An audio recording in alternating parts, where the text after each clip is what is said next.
Bigme, the company that seemingly came out of the woodwork, scooted under the radar for many years, but now has amassed one of the largest lineups of e-ink devices of any brand. Taking the helm from Hisense, Bigme has, for the past year, been solely responsible for selling e-ink smartphones to the world, as the minimal phone, the now LCD light phone, and the Docomo phone just don't cut it.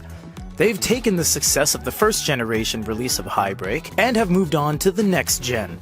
This is the Hybreak Pro. This unit has, well, honestly, too many specs to mention, but for now, here are some of the selling point specs. 8 gigs of RAM with 256 gigs onboard storage, dual SIM, fingerprint unlock, NFC, Android 14, and much more. This unit may be the first of its kind to be fully loaded from the perspective of a daily usable smartphone. But specs on the page and real-world use cases are not always congruent, so let's dive in and see how it works.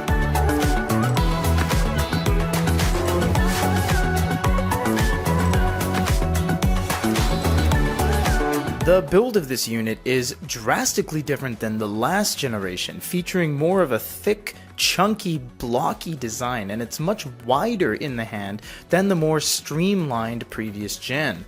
This one has a huge screen gap, you'll see. It's almost 1.5 millimeters between the actual outside of the screen and the side bezel. This can be a little bit concerning because it looks like the screen is really far away, although it's not a sunken screen.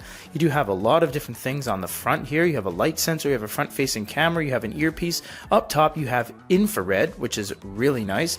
On the side you have a power button, you have volume up and down, which can also act as keys to turn pages in certain situations.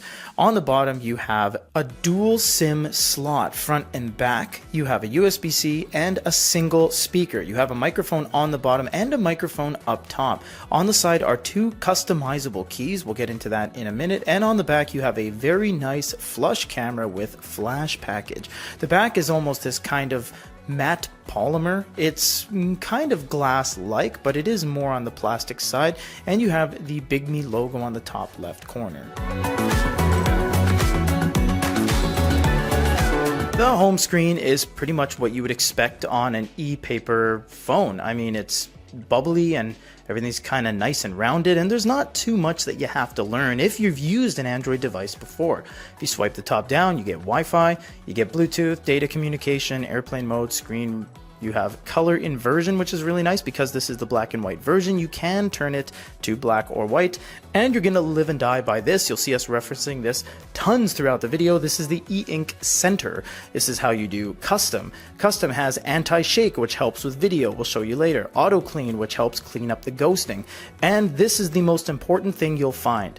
Refresh mode, HD 256, Regal, Fast, and Extreme. We'll show you this when we get into videos. These are all the modes you're going to be kind of bouncing in between to get the best and worst experience, but the slowest and fastest speed respectively. So the better it looks, the slower it's going to be. The worse it looks, the faster it's going to be. And there's really no true balance despite what manufacturers will say. You also have contrast settings, which works device wide. You can see it just got super dark up top, and you can do full refresh frequency, how many touches on the screen you want it to refresh. So there's a lot of settings here. You also have Google Play. We'll get into that in a little bit. You have Translator, WeChat, and if you don't like something on here, for example, color dictionary, you just long press that, click on install, and it will go away. You do have OneNote, you got a clock, gallery, basically anything you need. And again, go to Google Play and you'll just get millions and millions of applications. We'll show you this in a little bit too, BigmeGPT, and you have a camera on here. And guess what, everybody?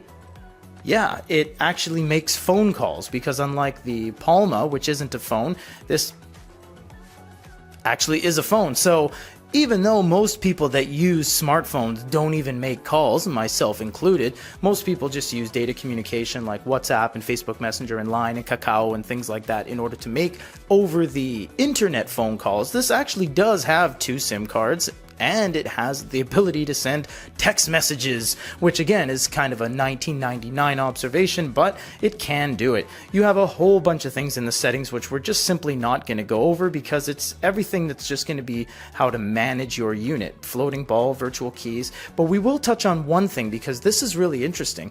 They have custom key, aka the e-ink button from Hisense, but they have two of them. So what does this mean? You have single click, double click, and long press. So what this means is each of these keys can have 3 different processes and shortcuts to it. So if I wanted a single click on the left key, that's going to do back. If I want a double click on the left key, that will count as a screenshot, and a long press will be multitasking switcher. You see where we're going with this. So you have the choice of 2 different keys to do 2 different things. So I can double tap, and that's going to be my screenshot. You can do a long press, you can do all this different stuff, and it's going to command the unit to be in the way you customized it. Really good choice, and you know what? Didn't really put them out to make a couple more keys. I really like that. And to give you some perspective, you'll see that it is significantly wider than the Hisense line of devices utilizing this Hisense Touch, which is out of batteries, as an example. It's also thicker and taller in pretty much every dimension than the average Hisense.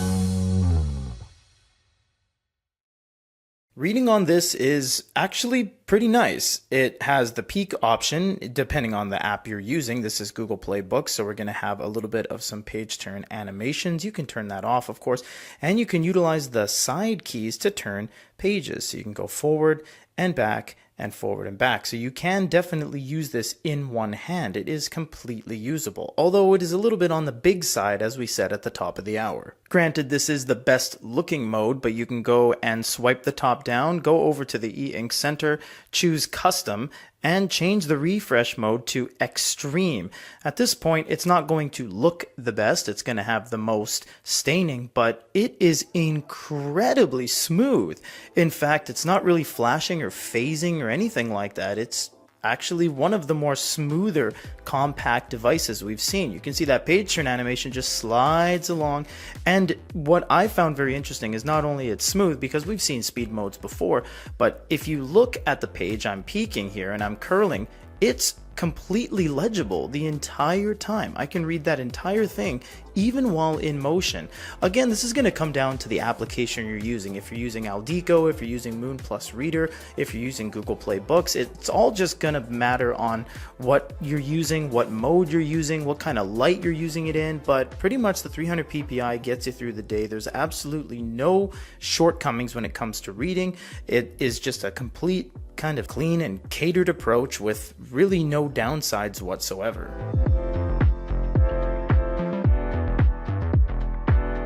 We'll show you all the speed mode comparisons later, but for manga, we're going to use HD 256, this giving us the cleanest and clearest manga experience. Look how crisp that looks. If this didn't have a huge screen gap on the side, I'd be in love with this format. This is just such a good manga reader. It's on the smaller side, of course, but it's so handheld. It's so to the point. And really the only downside is that screen gap, but if you can get over that, it's honestly not the worst day at the fair. This is going to be more of a personal thing, but whether it's Japanese or English or any language, if you use Google Play Books, you can double tap a speech bubble and it expands it, but it doesn't just zoom it in and it gets all pixelated. It's actually an individual element that's keyed out. You can see in between this little pig character is still completely visible. It's not like a big square popped up on the screen. I really like that because it just allows you to just use this one-handed the whole time. And because this is much thinner than a Kindle, you can genuinely use it one-handed. This obviously also fits very well in your pocket. And with Google Play Books, you can see here that you can download and free sample and purchase and register to basically anything because Google Play has you covered.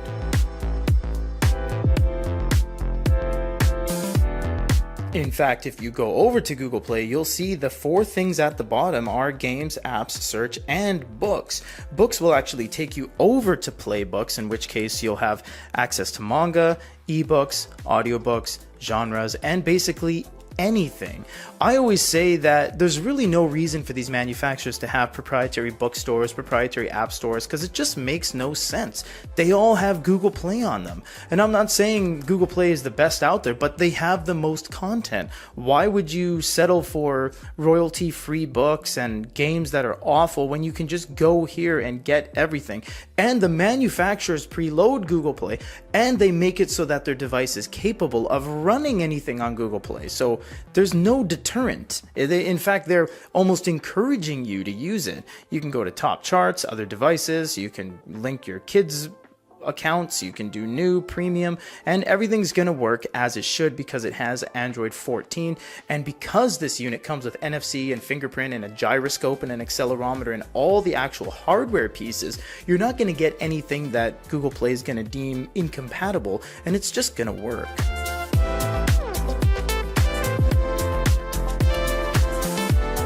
Write me a short story about a rabbit. And in 1 second, I have my entire book report done for my educational requirements. No, I'm just kidding. Write your own book reports, people. Do not use ChatGPT for that. It's not about getting the grade. It's about the process of learning. Seriously, if I just copy and pasted this, I didn't learn anything about sentence construction, pacing, indentation, paragraph composition. There's just, you don't learn anything, but it's nice to have it. If you are in a pinch and you need things like, you know what, I need an example for this video, for example, about a bunny, you can use this and crank it off in just 1 second.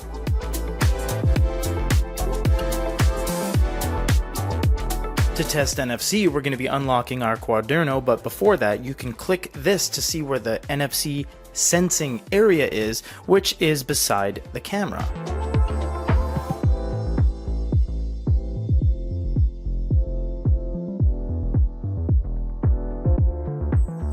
Although it is a 20 megapixel camera at the back, it's much like what you would expect on e-paper. Very, very blurry, and it's very laggy. Basically, to sum up cameras on e-ink in general, ever since Pocketbook tried doing it way back when, e-ink and cameras don't really mix. You can take photos. It does work, and you can then view them on the device via gallery right there. And the picture obviously is not going to be in black and white when you put it on your PC. It will be in color, and the quality is very, very good. But the reality is that it's just so kind of laggy and unusable to a realistic degree that we wouldn't recommend it if your sole purpose of this was to do Instagram stories, Reels, YouTube Shorts, etc., because it just doesn't suffice, although it does have everything based off of features. You have a flash package, you have HDR, you have the ability to switch it around to the front-facing camera, you can take videos too, so there's really no shortage of features, but when it comes down to it, don't depend on this camera to work all the time.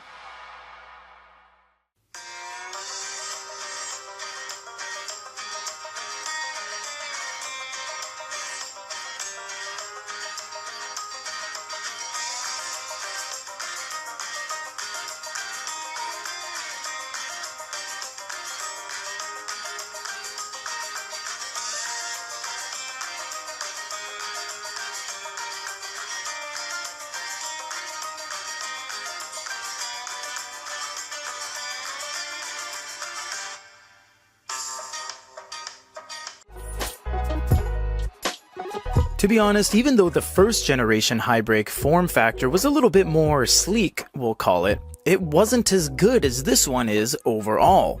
This has a gyroscope, NFC, 2 customizable e-ink buttons, a 20 megapixel camera, is fast as heck and looks great. Android 14, infrared, 8 gigs of RAM, 256 gigs onboard storage, dual SIM. There's just nothing they left out. They have every feature a device like this would need, and honestly, it's usable on a day-to-day basis. As a smartphone, it's not very good, because, well, it has an e-ink screen, which is slow, sluggish, littered with refresh, and is never going to be a seamless transition from a Samsung Galaxy. But as an e-paper device, it is truly phenomenal. And it just seems to prove to us, themselves, and everyone else, that they rightfully deserve to take the torch from Hisense and go down this path of releasing hyper e-ink smartphones.